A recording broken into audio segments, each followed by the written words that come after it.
दोस्तों नमस्कार। मैं आज आपके सामने फिर वही बात दोहराना चाह रहा हूँ कि किस प्रकार से हमारे राज्य में पलायन को रोका जाए। तो कुछ बिंदुओं पर मैंने कल बात करी थी, आज फिर मैं और कुछ बिंदु हैं उन पे कुछ बातें करना चाह रहा हूँ कि आज हमें पता है कि हमारे गांव में छोटे छोटे जो शहर हैं पहाड़ के, आज पानी, बिजली, स्कूल, सड़कें, बाज़ार, नेटवर्क सुविधा सब कुछ है, फिर भी यहाँ से पलायन हो रहा है। इसका कारण क्या है? तो इसका समाधान एक ही हो सकता है कि अगर हम ये पलायन रोकें, अगर नेटवर्क व्यवस्था अच्छी है, सड़कें अच्छी हैं और बिजली, पानी सबकी सुविधा है, बाज़ार हैं, तो हमें इस सेवा का भी लाभ उठाना चाहिए। यहाँ के जो बच्चे हैं जो पलायन करना नहीं चाहते या जो जवान व्यक्ति बेकार घूम रहे हैं, उनको यहाँ भी नेटवर्क की कोई इस प्रकार से कंपनी खोली जाए, आईटी इंडस्ट्री टाइप की, जिससे कि वह बच्चे वहाँ बैठ के भी काम कर सकें और अपना गांव में भी पलायन को रोकें।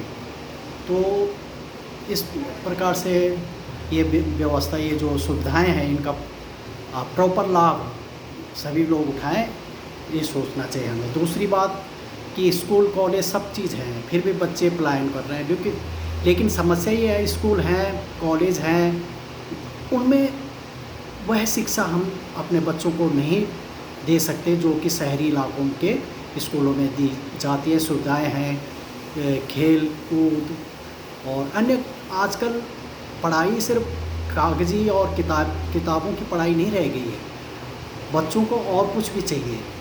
तो हमें उस चीज़ पर ध्यान देना चाहिए। हमारे स्कूलों में बच्चों को खेलने की और लाइब्रेरी की अन्य सुविधाएं भी होनी चाहिए। कॉलेजों में हॉस्टल सिस्टम होना चाहिए, जिससे कि माँ बाप अपने बच्चों को सुरक्षित समझें। उन हॉस्टलों में ऐसी हॉस्टल व्यवस्था होनी चाहिए।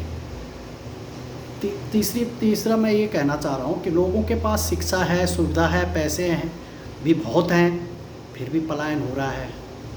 लेकिन वही बात आ जाती है कि शिक्षा है, लेकिन उस शिक्षा का उन्होंने रोज़गार के लिए पढ़ा था वो, और अपने भविष्य को बनाने के लिए पढ़ा था। तो आज रोज़गार नहीं है वहाँ, तो सरकार को सबसे पहले वहाँ रोज़गार और सेल्फ डिपेंडेंसी किस प्रकार से बच्चों के मन में आए, उसके लिए कार्य करना चाहिए। यहाँ अच्छी जो ट्रेनिंग इंस्टीट्यूट हैं, जिससे उद्योग धंधे बढ़ाएं बच्चे अपने कॉन्फिडेंस के साथ, इस तरह के सरकार को व्यवस्थाएं करनी चाहिए और उनकी शिक्षा का उचित उपयोग हो जाए। आज मुझे पता है कि हमारे उत्तराखंड में 90% से ऊपर शिक्षा दर है, जबकि अन्य प्रदेशों में इतनी नहीं है। तो क्यों हमारा प्रदेश पलायन कर रहा है, जबकि यही पहाड़ी राज्य जैसे अब पहले मैंने बताया था, मिज़ोरम, सिक्किम या मणिपुर, मेघालय, यहाँ पलायन नहीं है, या हिमाचल या जम्मू कश्मीर, क्योंकि यहाँ की सरकारों ने उन्हें रोज़गार वही दे दिया है। उन्होंने जो आजकल की टेक्नोलॉजी है, जो आजकल के बदलाव हैं दुनिया में, उनके हिसाब से अपने नागरिकों को वहाँ सुविधाएं दे दी हैं, लेकिन हमारे उत्तराखंड में ये नहीं है। अब चौथा पॉइंट ये है कि पहाड़ों में सबसे बड़ी समस्या ये है कि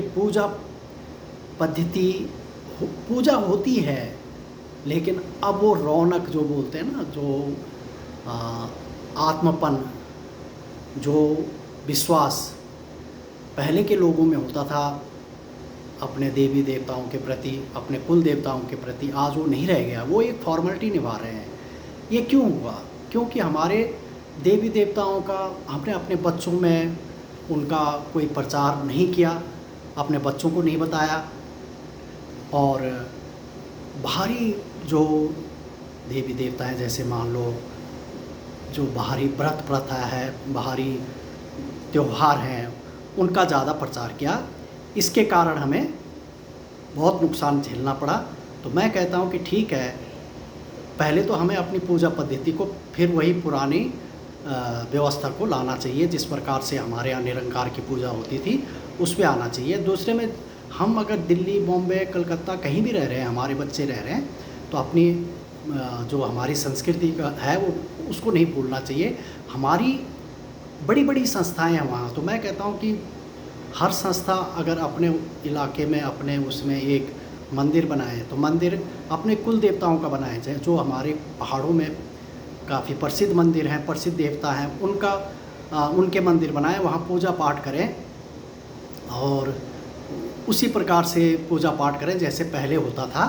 तो एक आकर्षण हमारे जो आज के बच्चे उनके मन में भी आएगा, और जो बाहरी लोग, जो अन्य प्रदेशों के लोग हैं, वह भी हमारी पूजा पद्धति को देखकर प्रभावित होंगे, क्योंकि हमारी देवभूमि है। यहाँ के देवी देवताओं की मान्यता पूरे भारतवर्ष में सबसे ज़्यादा है, और आज हमें इस चीज़ को प्रचार प्रसार करने की ज़रूरत है, जिससे हमारी जो ये देवभूमि है वो अपने पुराने गौरव को फिर से प्राप्त कर सके।